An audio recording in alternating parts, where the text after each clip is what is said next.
बिस्मिल्लाहिर्रहमानिर्रहीम अस्सलामु अलैकुम वरहमतुल्लाहि वबरकातुहू।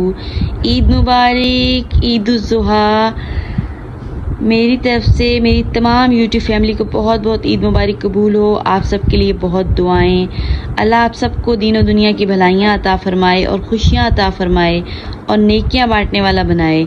मुझे मेरी फैमिली को भी दुआओं में याद रखना है। मेरी यूट्यूब फैमिली, बहुत बहुत शुक्रिया आप सबका। दुआ है कि आप देखें ज़िंदगी में बेशुमार ईदें, खुशी से रक़्स करती मुस्कुराती पुरबहार ईदें। तो व्यूअर्स, आप सबको मेरी तरफ से बहुत बहुत ईद मुबारक कबूल हो।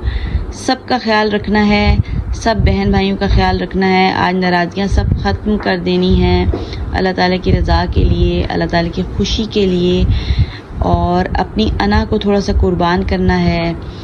और व्यूअर्स, आप सब ठीक होंगे, मैं भी शुक्र अल्हम्दुलिल्लाह ठीक हूँ। तो व्यूअर्स, जैसे कि आप सब जानते हैं कि आप सब रेमेडीज़ और रेसिपी शेयर करती हूँ और दुआओं का भी सिलसिला शुरू किया हुआ है। तो व्यूअर्स, आज ईद मुबारक तो लाजमी बनती ही थी ना।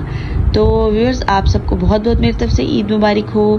और जी, ईदी मेरी कहाँ है, ईदी कहाँ है मेरी, और मुझे सब ने बताना है कि किस किस को कितनी ईदी मिली और यूट्यूब फैमिली ने, और मुझे कमेंट्स में भी बताना है कि कहाँ कहाँ से आप सब ने मेरी वीडियो देखी है, और लाइक और शेयर भी करना है और सबको ईद मुबारक कहना है। अल्लाह हाफिज़।